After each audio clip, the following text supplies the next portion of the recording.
नमस्कार बच्चों, कैसे हैं आप सब। आशा करती हूँ आप सभी अच्छे होंगे, स्वस्थ होंगे, खुश होंगे और अपनी पढ़ाई भी अच्छे से कर रहे होंगे। तो जैसा कि आप सभी जानते हैं, मैं हूँ आपकी हिंदी की अध्यापिका और मैं स्वागत करती हूँ आप सभी का आईसीटी वर्चुअल क्लासरूम में।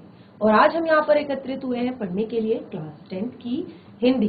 क्लास 10th की हिंदी में हम यहाँ पर आज पढ़ेंगे हिंदी व्याकरण का हमारा जो टॉपिक था वाक्य। तो वाक्य में हमने यहाँ पर अपना जो टॉपिक है, बाकी ये हम पहले भी पढ़ चुके हैं और आज हम इसको रिवाइज करने वाले हैं यहाँ पर अपने इस टॉपिक को। तो आप सभी ने वाक्यों के बारे में पहले भी पढ़ा है और आपने जो कुछ भी वाक्यों के विषय में अपनी कॉपी में नोट डाउन किया है, जो कुछ भी अपनी कॉपी में लिखा है वाक्यों के बारे में, वो आज आप यहाँ पर दोबारा से पढ़ेंगे। आप उसको निकाल लीजिए और उसको रिवाइज करते रहिए, साथ के साथ पढ़ते भी रहिए। तो देखिए, हिंदी व्याकरण में हमारा सबसे पहले जो हमारा टॉपिक, जो हमारा शब्द आता है वो है वर्ण, यानी कि जो भाषा की, आज हम यहाँ पर पढ़े व्याकरण।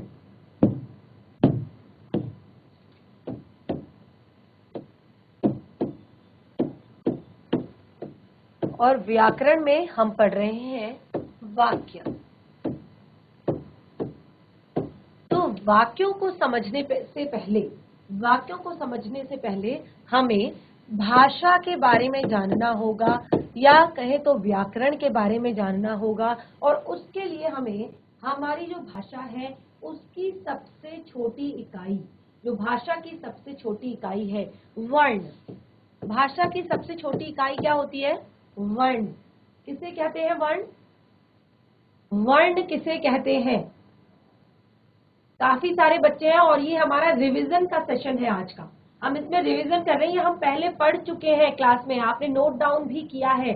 तो वर्ण किसे कहते हैं अभी अभी मैंने आप लोग को बताया। अगर हमें वाक्यों को पढ़ना है तो उसके लिए हमें वर्णों को पढ़ना पड़ेगा, वर्ण से हमें शब्द को पढ़ना पड़ेगा, शब्द से ही हम वाक्य बनाएंगे।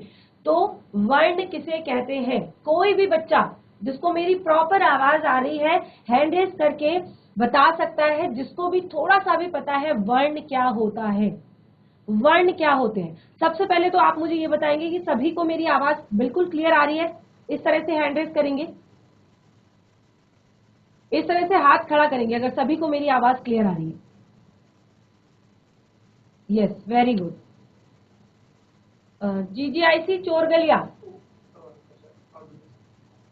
जीजीआईसी चोरगलिया, आप लोगों को मेरी आवाज नहीं आ रही है? बच्चे अगर मेरी आवाज आ रही तो इस तरह से हैंड रेज करेंगे।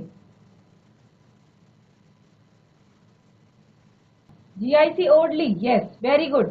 तो आप लोगों को मेरी आवाज आ रही है? देखिए, हम यहाँ पर पढ़ रहे हैं हिंदी व्याकरण का हमारा जो टॉपिक है वाक्य, क्योंकि आपके क्लास 10th के बोर्ड एग्जाम में व्याकरण में अगर कोई टॉपिक जो हर बार आता है वो है आपका वाक्य, जिसमें आपका वाक्य परिवर्तन और वाक्यों की पहचान, ये सारी चीजें आपको क्लियर होनी चाहिए। तो अब इतना बड़ा टॉपिक अगर वाक्य पढ़ रहे हैं तो वाक्य से पहले आते हैं शब्द, शब्द से पहले आता है वर्ण। तो क्या होता है वर्ण? कोई भी बच्चा हाथ खड़ा करेगा इस तरह से और माइक लेगा और एक बार वर्णों को डिस्कस करेगा। ऐसी ओडली, आपको अनम्यूट कर दिया गया है बच्चे। वर्ण क्या होते हैं? देखिए, वाक्य अगर टॉपिक पढ़ना है तो वर्णों के बारे में तो पता होना चाहिए। जिसको जितना भी आता है, थोड़ा बहुत भी अगर आता है तो आप यहाँ पर हमारे साथ डिस्कस कर सकते हैं। यस, का, खा, गा, घा, ये वर्ण। Very good, very good, very good, very good. देखिए, वर्ण क्या होता है? भाषा की जो सबसे छोटी इकाई होती है उसको वर्ण कहते हैं। तो हमारी हिंदी भाषा में टोटल कितने वर्ण हैं? आपने ये तो बता दिया कि का, ख, ग, इनको वर्ण कहते हैं। तो अगर, क्योंकि मुझे पता है इनको वर्ण कहते हैं तो मैंने कह दिया ठीक है। लेकिन हमारी जो हिंदी भाषा है उसमें टोटल कुल कितने वर्ण हैं? हिंदी भाषा में टोटल कितने वर्ण हैं? एक बार ध्यान देंगे यहाँ पे, हिंदी भाषा में टोटल 44 वर्ण है। टोटल 44 वर्ण है, जिसमें से आपके 11 है स्वर, 11 है स्वर, और आपके 33 यानी कि 33 है व्यंजन, 33 है व्यंजन। तो आपने कहा कि क ख ग ये आपके क्या होते हैं, स्वर होते हैं या व्यंजन होते हैं? क ख ग आपने बताया कि वर्ण है, ठीक है वर्ण है, जो कि टोटल 44 वर्ण होते हैं हमारे हिंदी भाषा में, जिसमें से 11 होते हैं स्वर और 33 होते हैं व्यंजन। तो जो 11 स्वर होते हैं वो आपके होते हैं अ से अह तक, जैसे अ, आ, ई, उ, री, ए, आई, ओ, ठीक है, ओ तक ये आपके क्या होते हैं, स्वर होते हैं। और क से ज्ञ तक जो आपके होते हैं वो होते हैं व्यंजन। क्या होते हैं, व्यंजन, ठीक है। तो स्वर और व्यंजन ये हमारे दोनों मिलकर क्या कहलाते हैं, वर्ण कहलाते हैं। ये दोनों मिलकर ही वर्ण कहलाते हैं। तो वर्ण के दो भेद हो गए, स्वर और व्यंजन, ठीक है, ये आपको क्लियर होना चाहिए। अब इसमें स्वर क्या होता है, क्योंकि वाक्य पढ़ रहे हैं, देखिए वाक्यों को तभी आप समझ सकते हैं जब आप शब्दों को समझेंगे, शब्दों का अर्थ सही से समझेंगे, शब्दों का उच्चारण सही से समझेंगे, और शब्दों को तब आप समझ सकते हैं जब आप स्वरों को समझेंगे, व्यंजन को समझेंगे, यानी कि वर्णों को समझेंगे कि कौन से स्वर को कैसे उच्चारित किया जाता है, कौन से व्यंजन को कैसे उच्चारित किया जाता है। क्योंकि जब आप स्कूल जाते हैं, देखिए जब आप स्कूल जाते हैं, क्या आपको डायरेक्ट वहां पर सेंटेंस लिखना सिखाते हैं? क्या मैम आपको वहां पर डायरेक्ट बुक खोलकर पढ़ना लिखना सिखाना शुरू कर देती हैं? नहीं करती हैं। जब छोटे बच्चे फर्स्ट टाइम, पहली बार जब छोटे बच्चे स्कूल जाते हैं, तो सबसे पहले तो उनको केवल, जो प्ले ग्रुप की बात करें, उनको तो केवल स्टैंडिंग लाइन, स्लीपिंग लाइन, यानी कि वो केवल पेंसिल पकड़ना सीख जाए और लिखने के लिए वो अपने अक्षरों को बनाना, लाइंस को खींचना, सीधा लाइन खींचना, वो सीख जाए। और उसके तुरंत बाद जब बच्चे इस तरह से सीख जाते हैं कि उनको स्लीपिंग लाइन कैसे खींचनी है, उनको स्टैंडिंग लाइन कैसे खींचनी है, उनको स्लैंटिंग लाइन कैसे बनानी है, उनको सर्कल कैसे बनाना है, उनको हाफ सर्कल कैसे बनाना है, तो ऐसे इस तरह से फिर उन्हें सिखाया जाता है। यहाँ पर वर्ण वर्ण सिखाए जाते हैं। सबसे पहले उन्हें सिखाया जाता है अ लिखना। सबसे पहले उन्हें क्या सिखाया जाता है? अ लिखना। तो क्यों सबसे पहले हमें अ लिखना सिखाया जाता है? क्योंकि अ की कोई ध्वनि नहीं होती, अ का कोई स्वर नहीं होता, ठीक है, अ की कोई मात्रा नहीं होती, सबसे सरल है। तो सबसे पहले हमें अ लिखना सिखाया जाता है, ठीक है। उसके बाद हमें आ लिखना सिखाया जाता है, फिर ई लिखना सिखाया जाता है। तो इसी तरह से हम क्या करते हैं, वर्णों को सीखते हैं धीरे धीरे। उसके बाद हमें वर्णों में भी हमें पहले अ आ सिखाया जाता है। जब हमें अ आ क्लियर हो जाता है अच्छे से, जब हमें अ आ जाता है, तब हमें क ख सिखाया जाता है। क्यों सिखाया जाता है क ख बाद में, पहले क ख क्यों नहीं सिखाया जाता? क्योंकि जैसे कि मैंने कहा, पहले हमें स्वर सिखाए जाते हैं। स्वर क्या होते हैं, स्वर की परिभाषा क्या होती है, सब कुछ आपने अपनी कॉपी में नोट डाउन किया है, सब कुछ लिखा हुआ है आपने अपनी कॉपी में। ये हमने यहाँ पर प्रॉपर आपका सबसे पहले जो हिंदी व्याकरण का सेशन स्टार्ट हुआ था, तो इसमें हमने यही आपको कराया था। तो इसमें हमने स्वरों के बारे में आपको बताया है कि जिसको हम बिना किसी अन्य स्वर की सहायता से जिसका उच्चारण करते हैं, उनको हम स्वर कहते हैं। बिना किसी अन्य वर्ण की सहायता से जिसका उच्चारण करते हैं, उसे स्वर कहते हैं। और देखिए स्वर में क्या होता है कि जो ध्वनि होती है, हमारे मुख से जो ध्वनि होती है वो तुरंत बाहर आती है, कोई रोक नहीं होती उसमें। जैसे आ ई उ ए आई ओ औ अंग हा, कोई भी दिक्कत नहीं हो रही है उच्चारण करने में, ठीक है। लेकिन अब हमने कहा कि पहले हमें सिखाए जाते हैं स्वर अ आ ई, उसके बाद हमें सिखाए जाते हैं व्यंजन, उसके बाद हमें व्यंजन सिखाए जाते हैं। क्योंकि व्यंजन जो होते हैं उन्हें स्वरों की सहायता से उच्चारित किया जाता है। क किसका स्वर आ रहा है, किसका स्वर आ रहा है? उच्चारित कीजिए सभी, एक साथ उच्चारण कीजिए। क का क, किसका स्वर आ रहा है? आ का स्वर आ रहा है। किसका स्वर आ रहा है? अ का। ठीक है, इसी तरह से म, किसका स्वर आ रहा है? अ। तो अगर मैं ख लिखूं तो किसका स्वर आएगा? अ। इसी तरह से ग, किसका स्वर आ रहा है? अ। अगर मैं का लिखूं तो किसका स्वर आ रहा है? आ। ठीक है, अगर बच्चे आप ये चीजें नहीं समझेंगे ना, स्वरों को नहीं समझेंगे, स्वरों को कैसे उच्चारित किया जाता है, व्यंजनों को कैसे उच्चारित किया जाता है, अगर आप ये नहीं सीखेंगे तो आप संधि या समास, ये सारे शब्द आप बिल्कुल नहीं सीख सकते। ये सारे शब्द आपको क्लियर हो ही नहीं सकते, क्योंकि बेस आपका ये है। आपको पहले ये क्लियर होना है कि कैसे ये जुड़े हुए हैं, कैसे इनको अलग अलग करना है। संधि सबसे बड़ा टॉपिक होता है इस पर, इसी से संधि वाला जो हमारा टॉपिक बनता है उसमें यही होता है कि कैसे आप संधि करते हैं, कैसे आप संधि विच्छेद करते हैं। ठीक है, तो ये तो मैंने आप लोगों को यहाँ पर क्लियर कर दिया।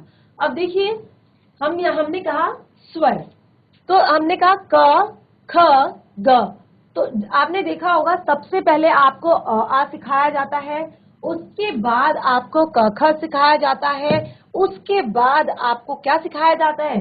उसके बाद आपको 12 खड़ी सिखाई जाती है। जब आप छोटे होते हैं पहले स्वर, फिर व्यंजन, फिर 12 खड़ी, यानी कि आप अब दोनों को मिलाकर पढ़ना सीख जाएं। जैसे का, की,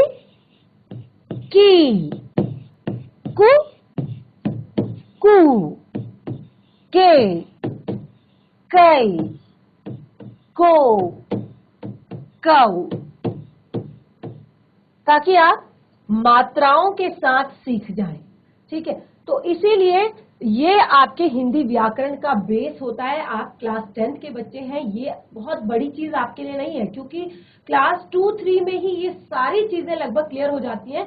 लेकिन क्योंकि जब हम क्लास 2-3 में होते हैं, अभी हम 10th में हैं, तो हमें लग रहा है कि अरे ये मैम क्या पढ़ा रही है, अ से अनार, क से कबूतर। लेकिन जब हम 2-3 में होते हैं तो ये चीज हमारे लिए बहुत ज्यादा टफ होती है। अभी आप 10th में हैं, आपको अपना सिलेबस बहुत टफ लगता है, लेकिन जब आप आगे हायर क्लासेस में जाएंगे तो आपको अपना 10th क्लास सिलेबस बहुत इजी लगेगा। आपको लगेगा कि अरे ये तो बहुत इजी है, तब मैं कैसे नहीं पढ़ पाया था। तो टाइम के अकॉर्डिंग होता है, उस टाइम अगर आपको समझ आ जाता है तो अच्छी बात है। अगर आप फॉरएवर उसकी प्रैक्टिस करते हैं, समझते हैं, अच्छे से पढ़ते हैं, तो हमेशा याद रहता है। लेकिन क्या होता है अक्सर कि जिस क्लास में पढ़ा, एग्जाम दिए, पास हो गए, नेक्स्ट क्लास में गए, नेक्स्ट क्लास का पढ़ा, फिर अगली क्लास में गए, अगली क्लास का पढ़ा। तो इस तरह से क्या होता है, चीजें हम भूलते जाते हैं, और बाद में जब हमारा कॉन्सेप्ट क्लियर ही नहीं हुआ होता है तो चीजें हमारे लिए बहुत ज्यादा कठिन हो जाती हैं, बहुत ज्यादा टफ हो जाती हैं। सेम प्रोसेस है इंग्लिश में। इंग्लिश में भी हमें क्यों लगता है कि हमें स्पेलिंग्स याद नहीं होती, हम स्पेलिंग्स लिख नहीं पाते, हम सेंटेंस नहीं बना पाते, या हम फ्लुएंट इंग्लिश बोल नहीं पाते। हमें क्यों ऐसा फील होता है? क्योंकि हमारे जो कॉन्सेप्ट्स हैं, छोटे छोटे कॉन्सेप्ट्स, जिस तरह से मैं आपको हिंदी की बात कर रही हूँ यहाँ पे, तो इसी तरह से हमारे इंग्लिश के भी कॉन्सेप्ट्स होते हैं कि किसके साथ कैसे हम कौन सा वर्ड जो है यूज करेंगे, कौन सा वर्ड कहाँ पे साइलेंट होगा, किस वर्ड का उच्चारण कैसे होगा, किस वर्ड का साउंड क्या होगा। तो ये सेम प्रोसेस सारी इंग्लिश में भी है। इसी तरह से देखिए, इंग्लिश तो एक तरह से सेकेंड लैंग्वेज हम उसको कह सकते हैं। लेकिन अगर बच्चे ये प्रॉब्लम आपकी फर्स्ट लैंग्वेज यानी कि हिंदी में अगर आपको ये प्रॉब्लम आ रही है तो ये बहुत ही बड़ी बात है, क्योंकि हिंदी एक तरह से हमारी राजभाषा है, हमारे पूरे देश में बोली जाती है, और ज्यादातर हर जगह हमारा हिंदी का यूज होता है। और खास तौर पर हम न्यूज़पेपर पढ़ें, चाहे हमारी बुक्स हो, चाहे हम आपस में बात करें, तो मुझे नहीं लगता कि हम बहुत ज्यादा इंग्लिश का यूज करते हैं। हम हिंदी के यूज टू है, यहाँ तक हम सोचते भी हिंदी में ही है, क्योंकि हमारा जो एक तरह से हमारी जो मदर लैंग्वेज हो गई है, हमारी जो फर्स्ट लैंग्वेज हो गई है, वो हिंदी ही है। तो अगर आप उसी का आपको कॉन्सेप्ट क्लियर नहीं होगा तो ये बहुत ही बड़ी बात है हमारे लिए। तो हमने यहाँ पर कहा कि हमको किसी भी शब्द को पढ़ने के लिए हमें यहाँ पर वर्ण की जरूरत होती है। वर्ण और वाक्य को पढ़ने के लिए शब्द की जरूरत होती है। यानी कि क्या है, सबसे पहले आता है वर्ण, उसके बाद आता है शब्द और उसके बाद आता है वाक्य। पहले आता है वर्ण, शब्द, वाक्य। तो वर्ण तो आपको पता चल गया, ठीक है, वर्ण क्या होते हैं ये आपको क्लियर है।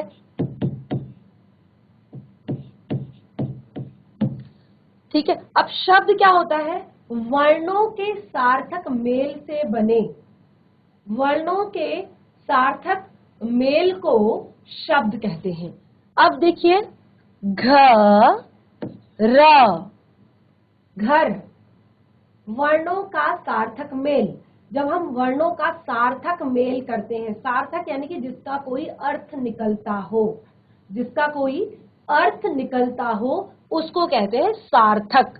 तो शब्द यानी कि जैसे घर, चल, डर, मत, ठीक है। तो सारे शब्द आप आसानी से पढ़ पा रहे हैं और सारे शब्दों के अर्थ भी आपको बिल्कुल क्लियर हो रहे हैं। यानी कि कोई भी ऐसी दिक्कत आपको समझ में नहीं ऐसा दिक्कत आपको यहाँ पर लग नहीं रही है। जैसे घ र, तो आपने घ और र का मेल किया तो ये शब्द बन गया घर। चल, चल शब्द का मेल किया, ये बन गया आपका चल। ड और र शब्द का मेल किया, ये बन गया डर। म और त शब्द का मेल किया, ये बन गया मत। ठीक है, तो इस तरह से ये हमारे शब्द हैं। अब देखिए शब्दों अब शब्दों का हमने यहाँ पर मेल करवा दिया। हमने कहा वर्णों का सार्थक मेल शब्द कहलाता है, यानी कि जब हम वर्णों को सार्थक रूप से मिलाते हैं शब्द कहलाता है। अब वाक्य क्या होता है, ठीक है, जब हम किसी भी शब्दों को जब हम व्यवस्थित क्रम में या सार्थक क्रम में लगा देते हैं, व्यवस्थित एवं सार्थक क्रम में लगा देते हैं, तो उसी को वाक्य कहा जाता है। तो जैसे मैंने अभी यहाँ पे आपको लिखा, घर चल, घर घर, चल चल, डर डर, मत मत। तो आप देखिए, अगर मुझे वाक्य बनाना है, घर चल, डर मत, बन गया यहाँ पे एक वाक्य। शब्दों का सार्थक एवं व्यवस्थित मेल, अगर मैं इसी को कहूं, मत, घर, चल, डर, क्या ये व्यवस्थित क्रम है? क्या ये शब्दों का व्यवस्थित क्रम है? क्या ये शब्दों का व्यवस्थित क्रम है? नहीं है। क्यों नहीं है शब्दों का व्यवस्थित क्रम? क्योंकि यहाँ पे हमने शब्दों को बिल्कुल गड़बड़ तरीके से, यानी कि यहाँ पे हमने सोचा ही नहीं कि क्या इसका सही अर्थ निकल रहा है।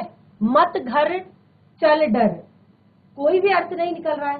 सार्थक होना चाहिए और व्यवस्थित होना चाहिए। तो इसी तरह से हमने कहा घर चल, डर मत। तो ये तो हो गया आपका वाक्य। अब हमने कहा वाक्य आपके क्लास 10th का जो बोर्ड एग्जाम है उसमें आपका वाक्य से संबंधित हिंदी व्याकरण में 2 टॉपिक्स आपके बहुत ज्यादा जरूरी आते हैं। एक होता है वाच्य और एक है वाक्य। और वाच्य और वाक्य में अंतर है, ठीक है, वाच्य और वाक्य में अंतर है। वाच्य भी हमने पढ़े हैं, कितने टाइप्स के होते हैं वाच्य, वाच्य के कितने प्रकार होते हैं, कोई भी बच्चा नोट डाउन भी किया है सबने, बहुत अच्छे से यहाँ पर पूरा टॉपिक क्लियर किया गया है।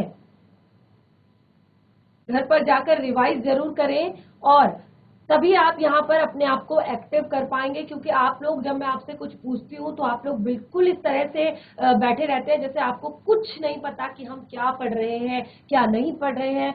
बच्चे क्लास 10th के आप बच्चे हैं, मैंने कभी नहीं कहा कि आप मुझे सही बताइए, आप गलत बताइए, लेकिन रिस्पॉन्स कीजिए। आप सोचिए कि अरे मैम कुछ पढ़ा रही हैं, अगर हम इंटरेक्शन करेंगे तो शायद एक प्रश्न जो हम पूछ रहे हैं उससे हमारे 10 डाउट क्लियर हो जाए, ठीक है। तो यहाँ पर आप इंटरेक्शन जरूर करेंगे। तो जैसे कि मैंने आपको कहा वाक्य, तो वाक्य को अब हम एक बार पढ़ेंगे कि वाक्य होता क्या है। वाक्य होता क्या है, यहां पर हम वाक्य के बारे में पढ़ेंगे।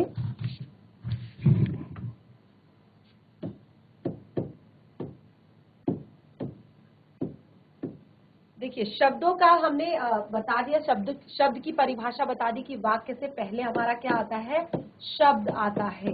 वाक्य से पहले क्या आता है, शब्द आता है। तो शब्द को एक बार लिख लेते हैं कि ध्वनियों का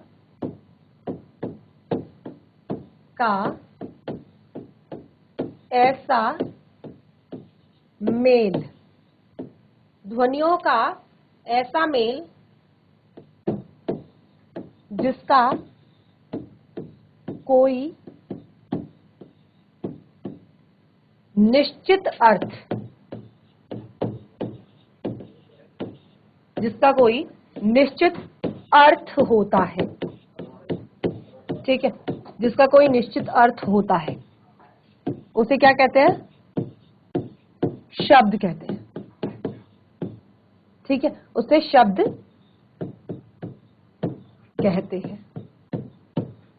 तो ये तो क्लियर हो गया कि ऐसा मेल जिसका कोई निश्चित अर्थ होता है। अब वाक्य यानी कि शब्दों का सार्थक एवं व्यवस्थित क्रम, शब्दों का सार्थक एवं व्यवस्थित क्रम वाक्य कहलाता है।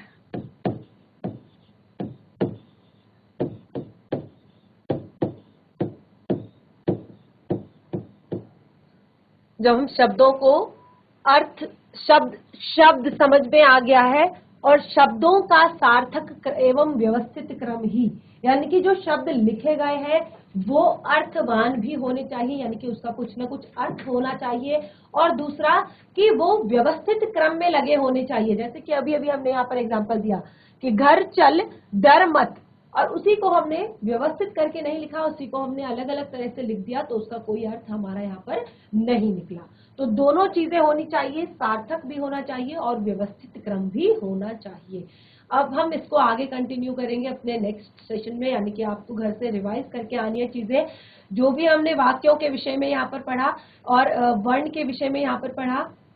बहुत सारे स्कूल्स होते हैं, बहुत सारे बच्चे होते हैं और बच्चे लेकिन बिल्कुल भी रिस्पॉन्स नहीं करते हैं, बच्चे बिल्कुल भी रिस्पॉन्स नहीं करते हैं। जीआईसी श्योनसी, क्या बच्चे आप मुझे सुन पा रहे हैं? जीआईसी श्योनसी, क्या बच्चे आप मुझे सुन पा रहे हैं? तो इस तरह से हैंड रेज करेंगे। अगर आप मुझे सुन पा रहे हैं तो इस तरह से हैंड रेज करेंगे। सिर्फ कुछ ही बच्चों को मैं सुनाई दे रही हूँ, लगता है कि सारे बच्चों को नहीं सुनाई दे रही हूँ।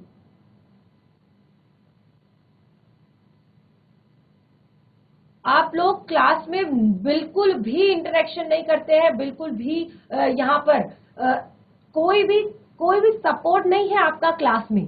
आप केवल और केवल अपनी टीवी स्क्रीन के आगे बैठ जाते हैं बस। नेक्स्ट जो आपका सेशन होगा उसमें आप सारी चीजें पढ़कर आएंगे, वर्णों के बारे में, शब्दों के बारे में, वाक्य के बारे में, और उसके बाद हम अपने इस टॉपिक को कंटिन्यू करेंगे। वाक्य के भेदों को यहाँ पर एक बार रिवाइज करेंगे। देखिए, मैं बार बार कह रही हूँ ये हमारा रिवीजन सेशन है, क्योंकि आपने कॉपी में नोट डाउन किया है, हम रिवाइज कर रहे हैं, उसके बाद भी आप लोग नहीं आंसर कर रहे हैं। तो आज का सेशन हमारा यहीं पे समाप्त होता है। हम कंटिन्यू करेंगे अपने इस टॉपिक को नेक्स्ट सेशन में। तब तक के लिए धन्यवाद। आपका दिन शुभ हो।